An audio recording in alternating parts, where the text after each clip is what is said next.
Oh my gosh, Raven, welcome. Thank you for being a presenter. Thanks for sharing your wisdom and your genius with us. I would love for you to just tell us a little bit about who you are and how you got into the field of what you do, hmm and what you love most about it. Just share a fun fact. Okay, so I am Raven with two N's. Burs. I'm the owner of Victory Administration. I'm a wife and a mama, so that's I love my family very much. My journey to get here, I do full-time operations management for small businesses, specifically creative entrepreneurs. That was not initially the plan, but that's been the people that I've been able to serve the most, and I absolutely love it. My journey to get to operations management was because every field that I was in, I was kind of always behind the scenes, making sure things went the way they were supposed to do, telling people what to do, telling them when to do it. And so I started Victory Administration because I realized how many small businesses really, really needed support in the administrative space. Um, a fun fact about operations management. I guess the most exciting for me right this second is that for one of my clients, one of my ops clients, I recently produced a concert that went live today, actually, with a all-female band based in DC. So I produced that concert. That was super exciting, but I was able to kind of bring everything that I love, right? Entertainment and of course operations together to make that happen. Amazing. That is so cool. Did you get to see it all come together, Raven? I did. So we did a lot of work beforehand. We did a lot of work beforehand, and then the International Women's Day Festival was actually a virtual festival. So a month ago, we recorded the concert, and it was great because I love live music. So we recorded it in a space, and it was just me, my client, and the production team. So it was like the best, like small audience concert ever. So, and that was my office for the day. So it was really exciting. That actually What a went live cool, a couple hours ago. awesome. What a cool experience, though. That's one for the books for sure. So, Yeah. you're with us today to talk about three things. The first thing we want to talk about is the importance of delegation. Can you tell us just a little bit about why people would delegate and what they might delegate? Absolutely. So the main thing, thinking about even why we're all here in this conference today, right, is that a lot of times as women, we want to believe that we can do it all, right? I got it, I'll do it. If I do it, I know it's done and I know it's done right, right? Which is great. Okay. Sometimes that works. Oftentimes that works. However, if this is about establishing a work life balance, what can you delegate to somebody else, right? So, like I said, we have those times when we're like, no, if I do it, I know it's done. It'll take me 5 minutes, right? How many of us are like, it'll take me 5 minutes, I'll just do it.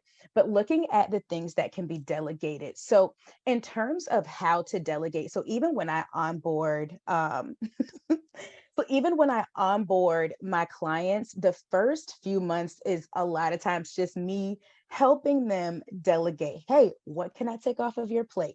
What's at the forefront of your brain? And a lot of times they don't know. They have no idea what they can delegate because you're used to juggling all the plates at one time. So when it comes to delegation, I like to give people just three of the key things. This is not all that you need to know, but this is what I've found to be the most important. The first is to communicate the outcome. Make sure that your team knows, even if it's a team of one person, make sure that your team knows the desired outcome of a project. What you don't want to do is give someone a task, right? Can you get me a list of 50 people that live in this place and that do these things, right? So to you, I delegated, I put somebody in the driver's seat, but you didn't give them a destination.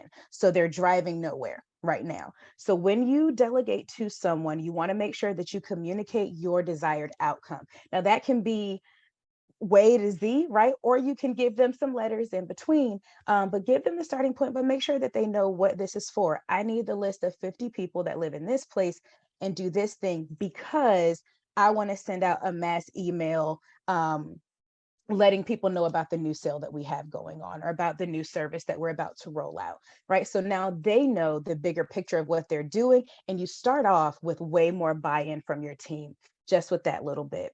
The next thing you want to do is make sure that you are actually empowering your team. Your team can only do as much as you allow them to do. When you do so, make sure that you know what you need to have peace. Because if you're delegating, but you're stressed the entire time, it's completely counterproductive. So make sure that you know what you need. So I, for example, have some clients that are like, I don't care about anything in the middle. Raven will tell me when it's done. Okay, great. So when I'm at letter Z, hey, it's done. Here's your pretty package project. But I have some clients that just want to know, right?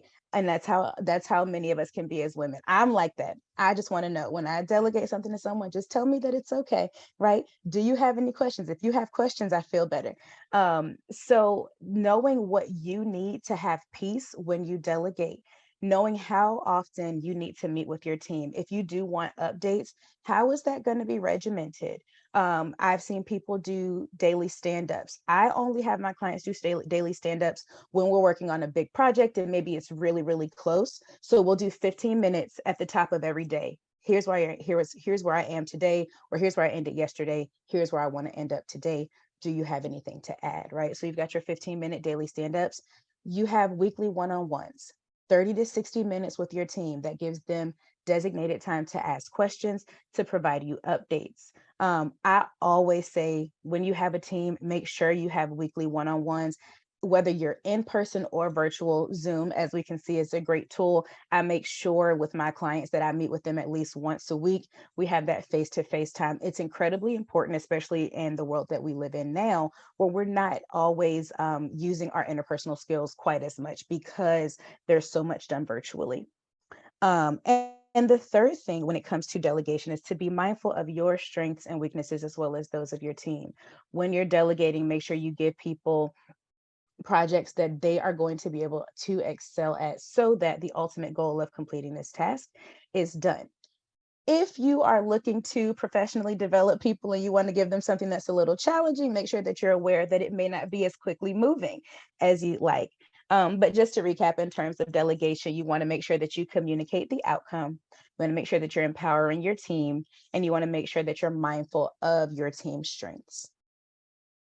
Awesome. Thank you so much for sharing that. So now that we know that, how do you step into who to hire? Like there are so many things. We have marketing, we have finances, we have bookkeeping, we have taxes, we have this and that and this and that. So where do you start with it all? So contrary to popular belief, you don't always have to start with an assistant. A lot of time business owners, you get overwhelmed and it's like, oh, I need an assistant, right? Which very often is the case. Shout out to all the executive assistants out there. That was definitely me. But I always encourage entrepreneurs to truly audit what their needs are. So what do you leave the office or go to bed thinking at night? Man, if I would have had somebody to just respond to those comments, right? You posted something really great and you got 50 comments, but you could not like 50 comments. You could not respond to 50 comments, right? So you go to bed and you're like, if someone could have just responded to those comments, if someone could have just reshared some of the story shares that I had, then maybe you want to start with a social media strategist or a social media manager. If you're thinking it's grant season right now, so if you're like, I need a P&L, I need this and I need that, contract an accountant, right? Contract or hire an accountant. If you have no idea what you need an assistant. Okay, get an assistant, get someone who's going to help you get your life in order right away. If you have no idea if you need a little bit of everything, go ahead and get an assistant. But if it's the things that you, like I said, you leave the office or you go to bed, and if it's something nagging at you, a lot of times these I've seen people that really need help in the area of social media. We know that it's incredibly important, but it's more time consuming than a lot of people realize once you really start getting into it. So hiring a social media manager, hiring or just a content creator, someone who will create your assets for you, but you may handle the posting and the community management component, or even a social media strategist that'll just tell you what you need, kind of help you establish your brand for you to then take the reins. Great, great wisdom shared there. So, the last bit that you said was if you don't have your life together, then you probably need an assistant. So let's talk about a little bit about like what that looks like with a strong administrative foundation. What does that look like for your business long term?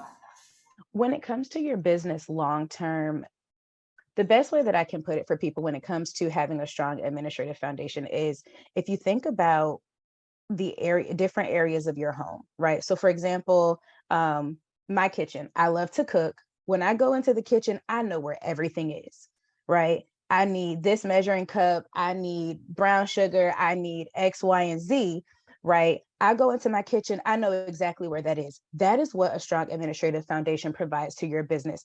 Administrators put everything exactly where you need it to be so that when you're ready for it, you can find it immediately. You will not use the same ingredients in every meal, but when you need them now. If I already started preheating my skillet, I cannot go to Food Lion and get the oil then. I got to have it in my pantry. I've got to know which shelf it's on because now the skillet's getting hot. So What a great when things analogy.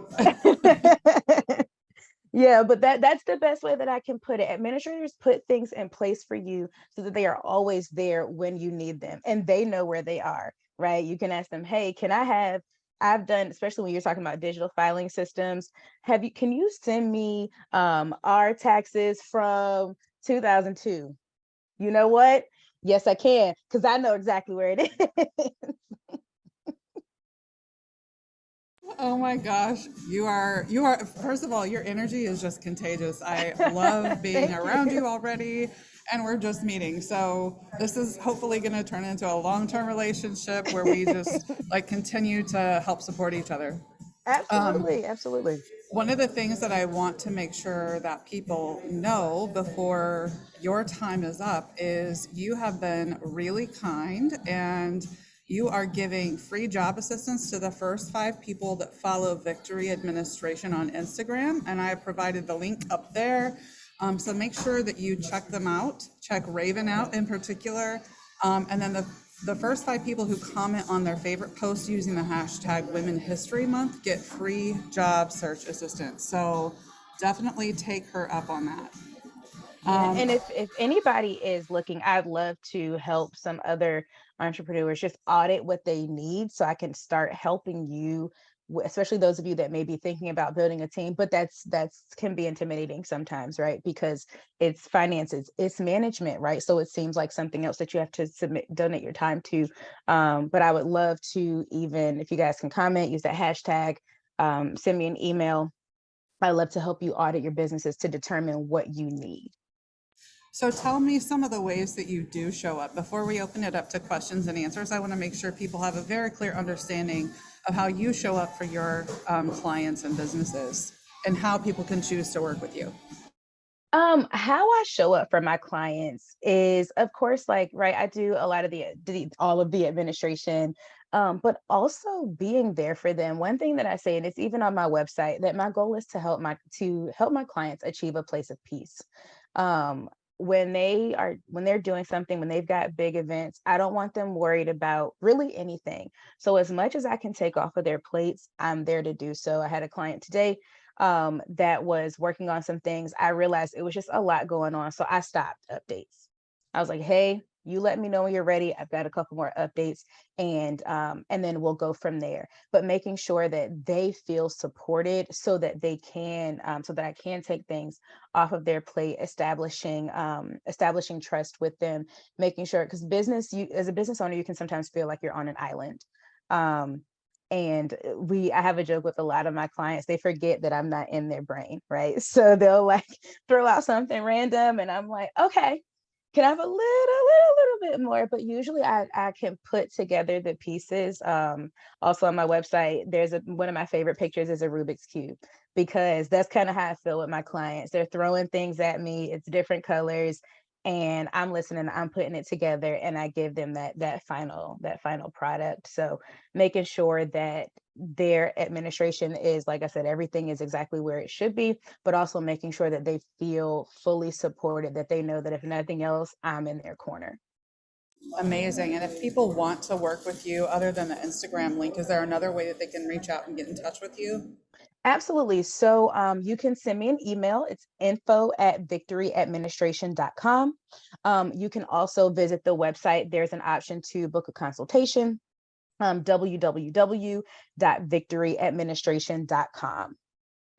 Awesome. So I'm just going to take a moment and open it up to people here that have joined us. We have Ashley and Renee here with us live. So if you have any questions, drop them in the chat or unmute yourself so that Raven can answer whatever questions you might have. And I'm going to check Facebook while you're doing that.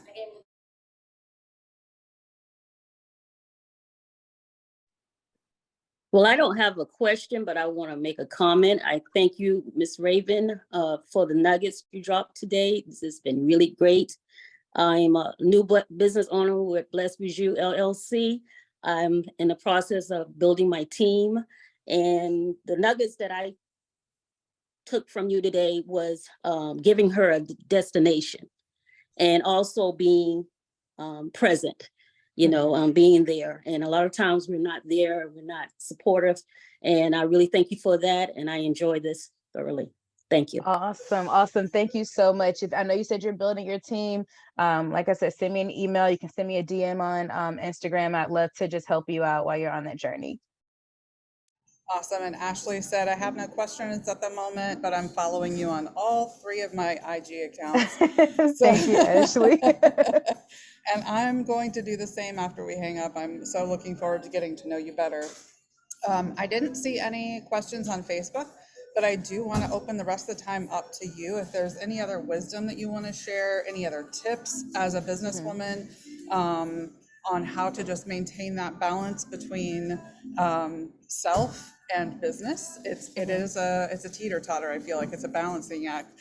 And so making sure that we keep that balance. If you have any tips to share on that, that would be awesome. Yeah. One of the ones that I actually just learned was taking time off. It is so hard as an entrepreneur. I would venture to say it's also difficult when you have a home-based business.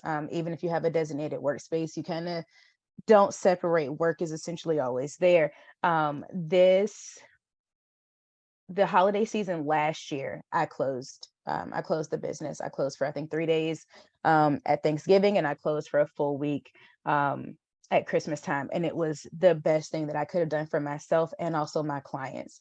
I was able to fill my own cup so that when they were ready, I hit the ground running right along with them. This year I've done a full holiday schedule. So at the top of 2023, I emailed all of my clients the closure schedule so that they know when I won't be there. Of course, because it's me, they get reminders and everything. Hey, don't forget Monday, I'm not here. But that has been a way for me to take care of myself.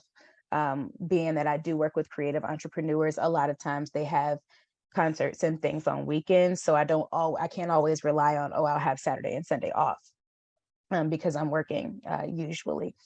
I would also say to plug in as best you can with other business owners. Like I said, sometimes as an entrepreneur, you can feel like you're somewhat on an island. It can feel a little lonely. Nobody understands the challenges that you may face. But if you can get out to some networking, if you can get out to some networking events, if you can find like the Facebook page, right? Like I love going into the Facebook page that we have here and just looking and sometimes just scrolling and being like, right, so it's not just me, I'm not crazy. So finding your tribe essentially as a business owner is incredibly important. And I I'm guess just the going to last chime in here yeah. because Renee said my team is cheering in the background. So I want to make sure everybody knows that on Facebook as they're rewatching the replay. But go ahead with your last point, Raven. Yeah, no, the last point would be to find ways to make sure that you're having fun. Like the beauty of being a business owner is that you choose, right? You choose your work culture. You choose who you work with. So make sure that you're finding ways to enjoy yourself so you don't have to constantly remind yourself of your why. What do you love about your job? And make sure that you're finding ways to incorporate that so that it's not turning into um so that it's not burdening you, right? You never want your work to be just a burden to you all the time. For sure. One of the things that has been really consistent today is kind of a core understanding about branding and drawing the right clients to you. And since you already have that verbiage, if you will, ingrained into your website, that you're seeking to work with people who look for balance, they want that balance. So they would expect the same from you and your team. And so I think that that's a really great way to just, and again, display the fact that when you seek the right clients, they're going to come to you. Yes. And that in fact does essentially bring in the balance that you seek just by seeking the people that you want to work with. Yep, that's right. That's right. All of my clients I love very much, and I love showing up for them. Excellent. Well, Ravenn, thank you. 1,000 times over, thank you. It was such a joy to get to know you and your business. And I'm going to mute because there's a blender in the background right now. It just stopped. All right. Well, thank you so much, Amber, not just for this conversation, but for this event as a whole. It's been amazing. Yes. Thank you. My pleasure. Happy International Women's Day, and I hope you celebrate for the rest of the night. And same to you. I certainly will. All Bye. right. Take care.